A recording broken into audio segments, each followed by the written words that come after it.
Tim Alden here. So we want to start something called Stories from the Bench. And, we haven't really talked a lot about the family history or, the equipment that I've acquired since I started, how we got started. And so we just want to start it off with a little story about how I come to get this bench. We'll give you a little family history in the future. This bench I traded for with a guy named David Miller. And so he started out building saddles, I think 40 years ago, and his eyesight was going, and he'd come up last summer to barbecue at my buddy's place. He saw my shop and the uniqueness of it, and he's like, I got a bench that you need in your shop. And I was like, well, showed me pictures, and I was like, I couldn't afford to buy that bench, and he's like, well, you need it. And so anyway, after talking back and forth about 3 months or so, he struck up a trade for me that I couldn't resist, and he even brought this from Florence, Arizona up to me.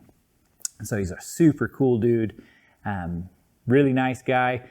He built saddles for a long time, and his eyesight was going. He's been learning how to engrave. He can do that under a microscope, and so that's kind of working out for him, but he was a heck of a saddle builder. He built saddles for Hamley Saddlery. He started out in northeastern Oregon.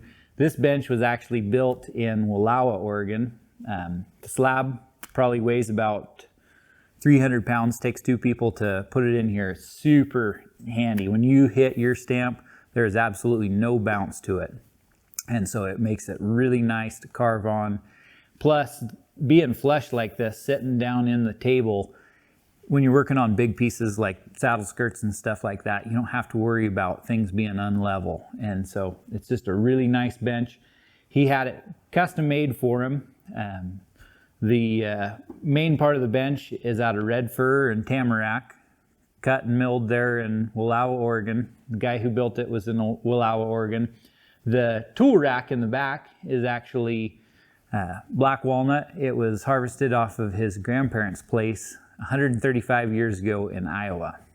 So it came off the family farm, which is pretty cool history for him, and it's cool history for me to have.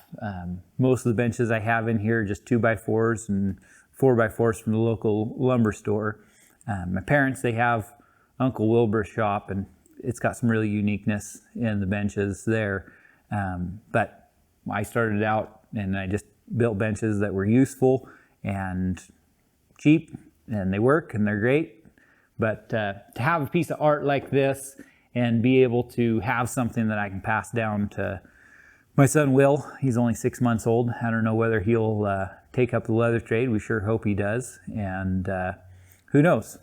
I plan to have more kids, and so they might have to fight over all this stuff someday if they're all end up in the leather business. But anyway, that's the first story from the bench. We'll give you more history on the family and just kind of show you different things in the shop that we really enjoy having here.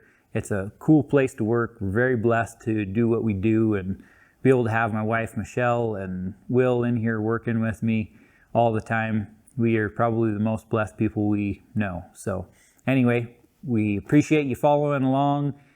Thanks for stopping by, and we'll see you next time.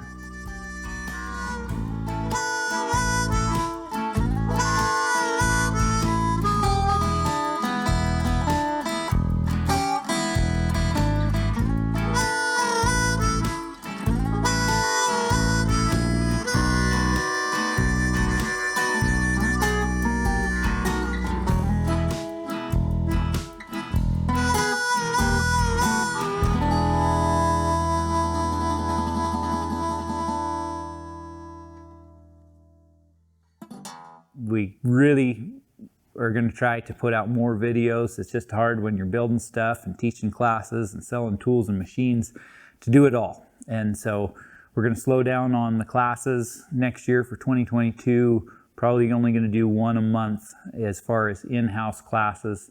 That way we can develop more online curriculum and just stuff for people that can't make it out to a class. And so once we get that up, we may come back to doing more in-house classes, but we've really felt called to do more video work. It's something that people have been asking for a long time, but you can only do so much in a day. So we're going to cut out some of the other stuff. Don't worry, there's still plenty of time for cowboy stuff.